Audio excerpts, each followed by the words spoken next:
Mike G with MDG Collections on hand. Today, ladies and gentlemen, this is a requested video from one of my subscribers. His name is Kevin. He asked me, if you have time or if you have a chance, can you make a video on which one I recommend buying, a Scatpack or a 392? All right, I told him I got you, to stay tuned. So I'll say this: which one would I recommend buying? They're both 392s. All right, so you basically have a Scatpack 392 and a Daytona 392. It is the same engine, the same horsepower. There is nothing different when it comes to the engine. The same horsepower and the same torque. The only difference in the Daytona 392 is it has the short ram intake. So it's got a cold air intake that comes stock on the car. That's about it as far as the engine block. All right, the Scatpack does not come with that. You have to add an actual intake, a cold air intake, onto a Scatpack. All right, but with the Daytona 392, it comes stock, but that's about it as far as the engine. Now, when it comes to this car, the Daytona 392, and it was first announced in 2016, all right, August of 2016, the way how they advertised this Daytona 392 that I have right now is it was the first car of a 392 that could get the tires, the wheels, and the brakes of a Hellcat, period.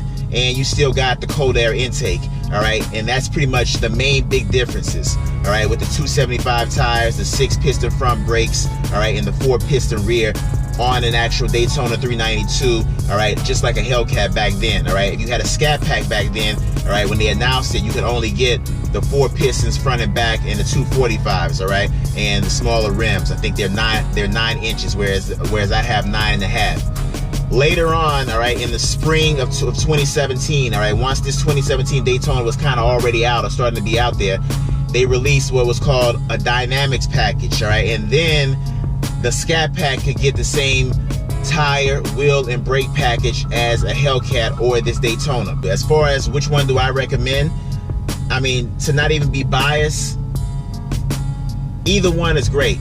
I really, you know, I mean, like, I have a Daytona, so I'm just a Daytona guy. I mean, I you know, could I see myself in a Scatpack? Probably so. But do I have one? Of course not. The car, I got my car fully loaded. All right, I didn't want to, you know, I busted my ass at work. I wanted to pay myself off and get every tech piece of option that there was to offer. All right? I could have got this Daytona for a lot cheaper.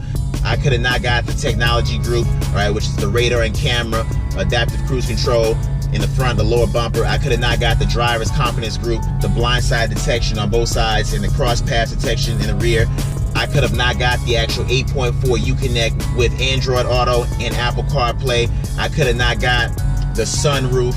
All of those options made my car go up MSRP wise than an actual Daytona with hardly any of that. I could have got this Daytona for the same price, this Daytona 392 at the same price of a Scatpack. You can get a Scatpack, you could have got a Scatpack back then, I would assume, that costs just as much as this Daytona. Pretty much, if you get this fully, if you get that Scatpack fully loaded. Once you start adding those options on, it goes up in a heartbeat. So I would recommend whatever you pretty much can afford. The Scatpack or the Daytona, depending on which one you favor as far as Daytona or Scatpack, or slightly different interior on a Daytona compared to a Scatpack. Your Daytona, you can build it all the way up. Your Scatpack, you can build it all the way up with all the options, and it will just keep going up. All right, both of these 392s, you can drop things and take things away. All right, the Beats Auto also. The Beats Auto is another thing that goes up in price. With this car, I got Beats Auto, the sunroof, the technology group, the driver's confidence group, the full 8.4 touchscreen.